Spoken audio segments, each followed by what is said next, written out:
Oke, selamat datang di pembelajaran PPKN. Sekarang kita masuk ke part 2 dalam pembelajaran PPKN kelas 9 tentang kedaulatan negara Republik Indonesia. Kalau kemarin di pertemuan yang pertama kita sudah belajar tentang pengertian kedaulatan, lalu teori-teori kedaulatan, serta beberapa contoh negara yang juga menganut beberapa kedaulatan. Sekarang kita akan fokus pada kedaulatan yang ada di Indonesia. Nah, di sini kita masuk ke part yang kedua, bagian kedua, yaitu bentuk dan prinsip kedaulatan negara Republik Indonesia. Nah, seperti yang kalian lihat di gambar ini, bahwa Indonesia berdasarkan Undang-Undang Dasar Negara Republik Indonesia tahun 1945, kita sudah menganut paham namanya kedaulatan rakyat. Ayo, masih ingat kedaulatan rakyat itu pemahamannya seperti apa? Betul. Kedaulatan rakyat adalah seluruh kebijakan, arah kebijakan, jalannya pemerintahan itu berasal dari rakyat, untuk rakyat. Nah, dalam berjalannya pemerintahan ini pula, mulai dari proses pemilihan sampai nanti penentuan kebijakan juga harus melibatkan rakyat. Tentu perlu dengan keterwakilan.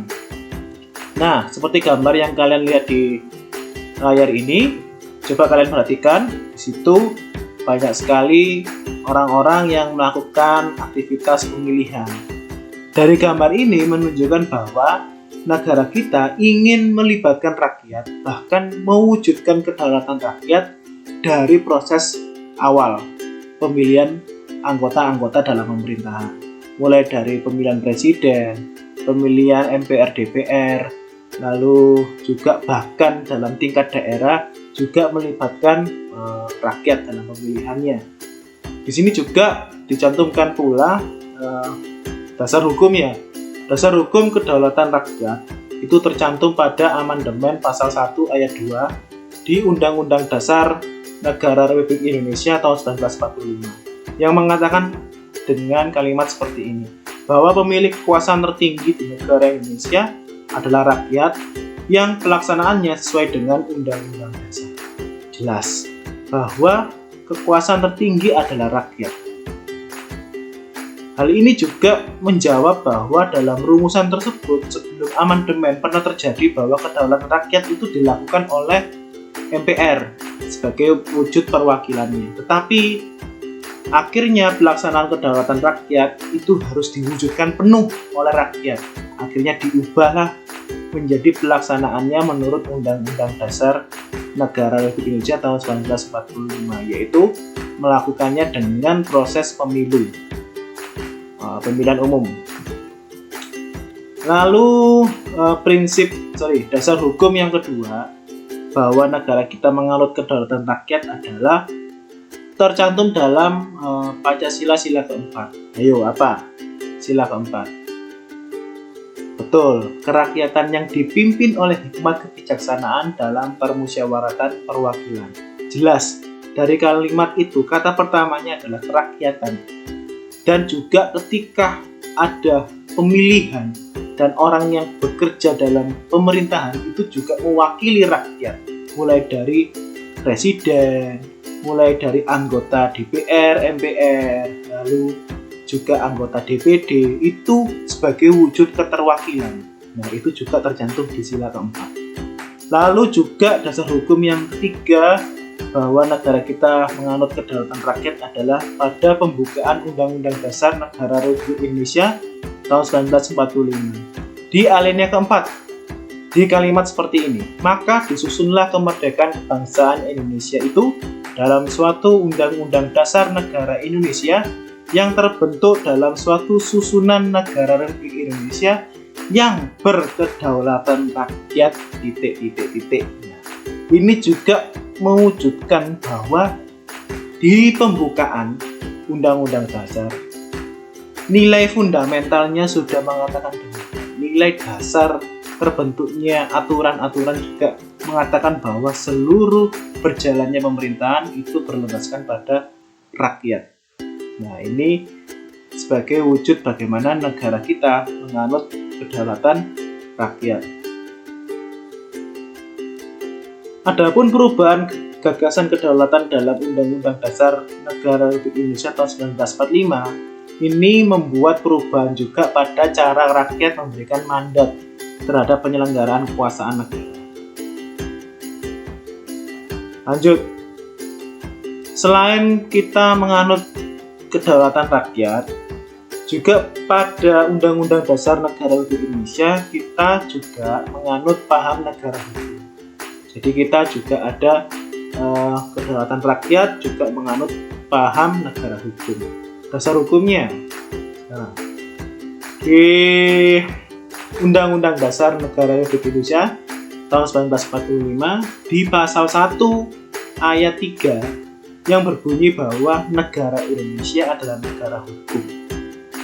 Nah, seperti yang kalian juga dengar tadi di dasar hukum kedaulatan rakyat juga mengatakan bahwa negara kita menganut ideologi kerakyatan yang dilandasi pada undang-undang dasar. Nah, itu juga mengatakan bahwa walaupun kita berkedaulatan rakyat, tetapi kita harus menganut hukum yang berlaku di situ.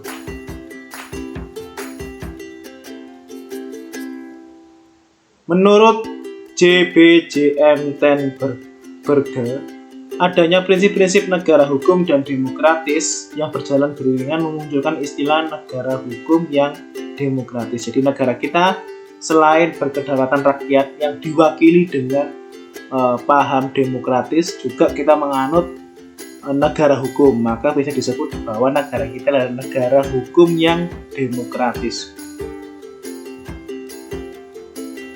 Nah, karena kita adalah negara hukum yang berdemokratis atau demokrasi yang berdasarkan atas hukum, kita ada 4 pokok prinsip di dalamnya.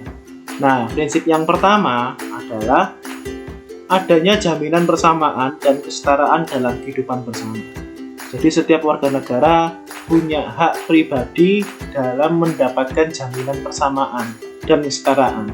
Kalau dihubungkan dengan hukum, ya kesetaraan di mata hukum.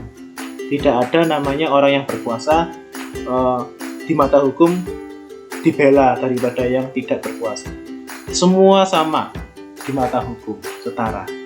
Nah, itu mewujudkan demokrasi dan hukum. Lalu yang kedua, adanya pengakuan dan penghormatan terhadap perbedaan dan pluralitas. Nah, adanya pengakuan dan penghormatan dalam prinsip negara hukum dari perbedaan atau plural. Plural itu adalah berbeda-beda, mulai dari sisi agama, suku, ras. Kalau kalian amati di Undang-Undang Dasar Negara kita, itu tidak ada penyebutan suku ras tertentu yang mendapatkan hak di mata hukum, tapi semua warga negara berhak. Nah, itu biasanya kata-katanya itu. Seluruh warga negara berhak. Nah, berarti tidak melihat bahwa orang ini seperti apa, latar belakangnya seperti apa, tidak. Lalu yang ketiga, adanya aturan yang mengikat dan dijadikan sumber rujukan bersama. Nah, aturan ini ketika dibuat bukan berlaku bagi beberapa orang, tapi berlaku bersama. Bahkan orang yang dalam konteks kekuasaannya tertinggi, kalau melanggar ya melanggar, dapat hukuman. Misalnya seperti itu. Dan sifatnya mengikat. Lalu prinsip yang keempat, adanya mekanisme penyelesaian sengketa berdasarkan mekanisme aturan yang ditaati bersama dan dalam konteks kehidupan bernegara. Nah, itu 4 prinsip demokrasi yang berdasarkan atas hukum. Nah, berdasarkan Undang-Undang Dasar Negara Republik Indonesia tahun 1945, prinsip kedaulatan negara Republik Indonesia adalah sebagai berikut. Yang pertama, negara Indonesia adalah negara kesatuan yang berbentuk republik. Ini sudah dikatakan sebagai kesepakatan prinsip kedaulatan negara kita. Yang kedua adalah negara berada di tangan rakyat dan dilaksanakan berdasarkan Undang-Undang Dasar. Jelas. Negara Indonesia adalah negara hukum, sudah dijelaskan tadi. Presiden tidak dapat membekukan atau membubarkan Dewan Perwakilan Rakyat. Nah, jadi Dewan Perwakilan Rakyat ini mewakili suara-suara rakyat di daerah ataupun di manapun mereka berada. Ketika mereka sudah terpilih oleh rakyat, maka suara dari DPR mewakili suara-suara rakyat. Masa suara rakyat dibungkam? Tidak bisa. Jadi presiden tidak dapat membubarkan DPR sebagai wakil rakyat karena kita menganut kedaulatan rakyat. Menteri diangkat dan diberhentikan oleh presiden. Nah, jadi konsep menteri adalah pembantu presiden, di mana dalam melaksanakan tugasnya sebagai eksekutif, yaitu pelaksana undang-undang, presiden tidak bisa berjalan sendiri. Maka perlu pembantu presiden, yaitu menteri-menteri dalam menjalankan dalam berbagai bidang, seperti bidang ekonomi, perikanan, pendidikan. Nah, itu perlu orang-orang yang ditunjuk oleh presiden. Maka, karena presiden punya hak untuk menentukan siapa pembantu presiden, itu hak prerogatifnya, presiden bisa membekukan atau memberhentikan, ataupun mengangkat menteri-menteri yang ditunjuknya. Lalu yang keenam, Majelis Permusyawaratan Rakyat atau MPR hanya dapat memberhentikan presiden atau wakil presiden dalam masa jabatannya menurut Undang-Undang Dasar tercantum pada pasal 3 ayat 3 Undang-Undang Dasar Negara Republik Indonesia tahun 1945. Nah, jelas bahwa juga ada peran serta MPR dalam